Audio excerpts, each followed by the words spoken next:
Pulau Socotra terletak di antara Guadalquivir Channel dan Laut Arab. Pulau ini dikenal sebagai pulau yang misterius dan terisolasi. Bahkan ada juga yang menjulukinya sebagai pulau alien dan tempat persembunyiannya Dajjal.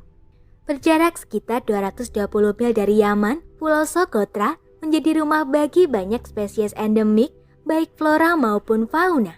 Mereka bisa beradaptasi dengan lingkungan yang tidak baik, termasuk kondisi panas dan kering, sehingga menghasilkan penampilan yang unik dan berbeda dari flora dan fauna pada umumnya. Berikut beberapa hewan endemik yang ada di Pulau Socotra. Socotra Sunbird. Burung matahari Socotra merupakan spesies burung dari keluarga Nectarinidae dan menjadi salah satu hewan endemik Pulau Socotra. Dikutip dari World Atlas, adaptasi burung ini hampir mirip dengan starling bird karena bisa bertahan hidup di ekosistem semak belukar tropis yang lembab dan semak-semak di dataran tinggi. Socotra Sunbird ini tidak terancam punah seperti hewan endemik lainnya. Hanya saja, bahaya utama adalah dia beresiko kehilangan habitatnya. Dilihat dari penampilannya, burung ini berwarna coklat dengan kombinasi putih. Selain itu, dia juga memiliki beberapa garis pada bulunya.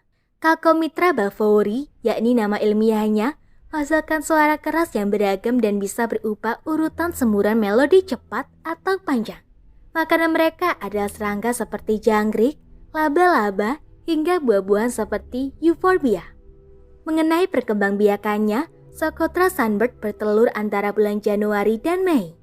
Mereka tinggal di sarang yang menyerupai bentuk kubah. Socotra Starling. Jalak Socotra ini masuk dalam kelompok Sturnidae. Sebagai hewan endemik, burung ini hanya bisa dijumpai di Socotra dan sedang dalam ancaman kehilangan habitatnya. Dikutip dari World Atlas, menurut Richard Porter, Socotra Starling sangatlah fleksibel dan jinak. Selain itu, dia bertahan hidup di berbagai jenis lingkungan seperti yang diamati dari berbagai sarangnya. Dia sangat nyaman berada di vegetasi seperti tanah lembab subtropis, hutan kering tropis, lahan semak kering, dan kawasan tertentu. Burung ini memiliki ukuran yang cukup besar, berwarna gelap, memiliki ekor panjang, serta bulu yang berwarna hitam mengkilap. Makanannya berasal dari serangga serta buah-buahan, termasuk dari pohon dara naga dan Sisyphus. Selain itu, inkubasi jalak Socotra berlangsung pada November dan berkembang biak antara Desember hingga Maret. Warbler Socotra. Secara ilmiah, burung ini dikenal sebagai incarnate dan termasuk dalam kelompok Isticolidae. Warbler Socotra disebut sebagai satu-satunya spesies inkana yang tersisa dan hanya ditemukan di Socotra. Sebagian besar burung ini tinggal di lahan semak tropis yang sejuk atau lahan semak kering. Namun saat ini, mereka dihadapkan dengan ancaman kehilangan habitatnya karena sebagian vegetasi telah hancur oleh deforestasi yang ekstrim. Warbler Socotra memiliki ukuran sedikit lebih panjang dengan wajah dan lehernya yang berwarna krem. Sebagian besar dari mereka adalah pemakan serangga. Burung ini membangun sarang dari rumput dan menghiasnya dengan lumut, sehingga akan terlihat seperti bola yang berstruktur dan memiliki pintu masuk di bagian sampingnya. Socotra Chameleon. Hewan ini merupakan salah satu spesies bunglon yang menjadi endemik di Pulau Socotra. Sama halnya dengan bunglon pada umumnya yang bisa berganti wujud, Socotra Chameleon juga bisa bermutasi pigmen kulitnya menyerupai lingkungannya sehingga tidak mencolok. Ketika dia terkejut atau kaget, bunglon Socotra akan menghasilkan suara heckling sesuai dengan kerangka berpikirnya. Hewan endemik ini terancam punah akibat overgrazing.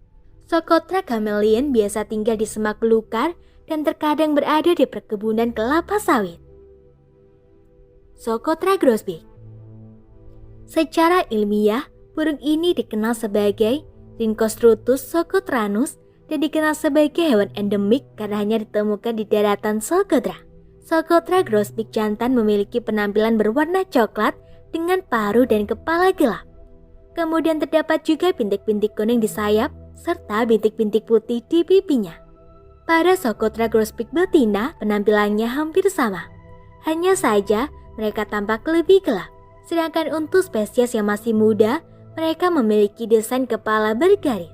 Socotra grosbeak bisa beradaptasi terhadap beragam habitat dari hutan, dataran tinggi hingga semak kering. Semoga informasi tersebut dapat bermanfaat. Jangan lupa untuk klik subscribe untuk mengetahui video terbaru dari kami.